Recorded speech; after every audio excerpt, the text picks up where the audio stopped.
আজকে পত্রপত্রিকা social media তারা যে হারে লেখালেখি শুরু করছে মনে হয় বিএনপি খবর না, সব লেখা বিএনপির বিরুদ্ধে, নেতাদের বিরুদ্ধে। গণতন্ত্র বিএনপি একটি নাম, এক এবং অভিন্ন।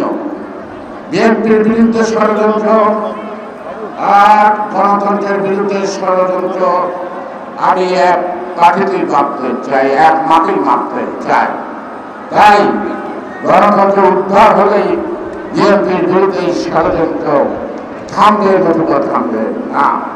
বিএনপির বিরুদ্ধে ষড়যন্ত্র এই কারণে বিএনপির অপরাধ, তারা একটা সুষ্ঠু অবাধ নির্বাচন চায়, জনগণের মালিকানা ফেরত দিতে চায়, তাদের ভোটের অধিকার ফেরত দিতে চায়। ইদানিংকালে এক সাংবাদিক বললেন যে আপনারা এই গণতন্ত্রের কথা এখন বলছেন কেন? আমরা যে 11 বছর যাবৎ বলছি নতুন কিছু না। এর জন্য জীবন বিপন্ন হয়েছে, অনেক মায়ের বুক খালি হয়েছে, অনেকে সন্তান স্ত্রী হারা হয়েছে, অনেকে মৃত্যুবরণ করেছে, অনেকে ছাত্র তার জীবন দিয়ে লিখে গেছে এই গণতন্ত্র পুনরুদ্ধার এবং ফ্যাসিবাদের ইতিহাস। এই ইতিহাস পাল্টানো যাবে না। আজকে যারা সরকারে আছেন তাদেরকে বুঝতে হবে, বিপ্লব অর্থাৎ দীর্ঘ 11 বছরের আন্দোলনের ফসল আজকের সরকারকে বিশ্বাস করে জনগণ দিয়েছে, তারা একটি নির্দলীয় নিরপেক্ষ নির্বাচন করতে সক্ষম হবে, কারণ তারা কোনো দলীয় না। এই কারণে যে প্রতিনিধিদের ব্যক্তিদের সমন্বয়ে গঠিত অন্তর্বর্তীকালীন সরকারের নানা ধরনের নানা কথা বলে ফুটে ওঠে, তারাও কোনো না কোনো রাজনৈতিক দল গঠন বা পৃষ্ঠপোষকতা করছে, অর্থাৎ বিএনপিকে মোকাবেলা করার জন্য। নির্বাচনের মাধ্যমে বিএনপিকে মোকাবেলা করেন। জনগণ যদি বিএনপিকে প্রত্যাখ্যান করে আমরা মাথা পেতে নেব, আর জনগণ যদি বিএনপিকে জয়ী করে অথবা রাষ্ট্রীয় দায়িত্ব দেয়, তাতে আপনাদের মনে কষ্ট লাগার কোনো কারণ আছে কি আশা করি প্রকাশ করবে। আজকে এই সরকার একটি চুক্তি করছে আরাকানের সাথে, একটা অন্তর্বর্তীকালীন সরকার চুক্তি করছে আরাকানের সাথে 7টা শর্ত। 7টা শর্ত গোপন কেন? হাসিনা ইন্ডিয়ার সাথে অনেক চুক্তি করেছে, সেই চুক্তি অনেক কিছু গোপন। আজকের সরকার পররাষ্ট্র উপদেষ্টার কথায় বুঝান গেলেন, তাহলে হাসিনা সরকারের চরিত্রের সাথে এই সরকারের চরিত্রের তফাৎটা কি আপনারা আমাদেরকে বুঝে বলেন? আপনারা সেই 7টা শর্ত জনগণকে প্রকাশ করেন, সেটা কি জনগণের পক্ষে না বিপক্ষে? আমাদের আজকের স্বাধীনতা সার্বভৌমত্ব, আমাদের সীমান্ত নিরাপত্তা থেকে আরম্ভ করে প্রত্যেকটি বিষয় পর্যালোচনা করলে বোঝা যায় যে এই চুক্তি আগামী দিনে একটি বিস্ফোরণ হয়ে দাঁড়াবে বাংলাদেশের অস্তিত্ব এবং স্বাধীনতা সার্বভৌমত্বের বিপক্ষে। আমি এখানে শেষ করছি।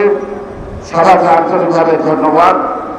আমি জানি সকাল 8টা থেকে আপনারা আছেন, এখনো আছেন, শুধুমাত্র আজকে শ্রমিকদের দাবি নেওয়ার জন্য নয়, সর্বজন স্বীকৃত গণতন্ত্রের দাবির প্রশ্নে আপনারা ঐক্যবদ্ধ এবং যতক্ষণ পর্যন্ত ওই ছোড়া বালুর থেকে গণতন্ত্র আবিষ্কৃত না হয় আমরা প্রতিশ্রুতিবদ্ধ প্রতিজ্ঞাবদ্ধ থাকি। আমাদের নেতা জনাব তারেক রহমান নেতৃত্বে এটা আমরা সফল করি। কেউ বলে উনি ধরে, আমি তো দেখি সবসময় তো কাছে, আমরা কাছাকাছি থেকে কেউ সবসময় কাছে না, উনি তো সবসময় আমাদের কাছেই আছে। চিন্তা আছে, ভাবনা আছে, মননশীলতাতে আছে, আদর্শে আছে, লক্ষ্যে আছে।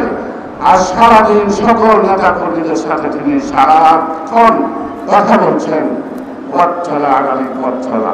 তাই আগামী পথ চলার দিক নির্দেশনা আশা করে আজকে চেয়ারম্যানের কাছ থেকে আমাদের পরবর্তী পথ চলা হবে চোরা বালুর গরিব থেকে গণতন্ত্র উদ্ধারের সংগ্রাম। আজকে বাংলাদেশ ফ্যাসিবাদ মুক্ত। কেন ফ্যাসিবাদকে তাড়াতে হয়েছিল?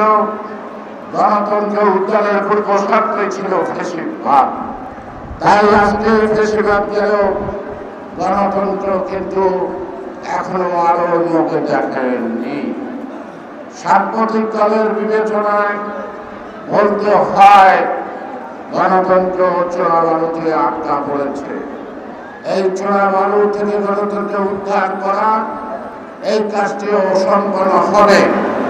আমি দৃঢ়চেত নেতা তারেক রহমানের প্রতি আস্থা রেখে বলছি, যারা এতটুকু পথ নিতে পারছি সেই গণতন্ত্র আলোর মুখ দেখে তার নেতৃত্বে এইটাই বাংলাদেশের জনগণের প্রত্যাশা। এই স্লোগানই পালিত হচ্ছে সারা বিশ্বে। আজকে শ্রমিকদের অধিকার এখনো প্রতিষ্ঠিত হয়নি ন্যায়সঙ্গতভাবে তারই জন্য।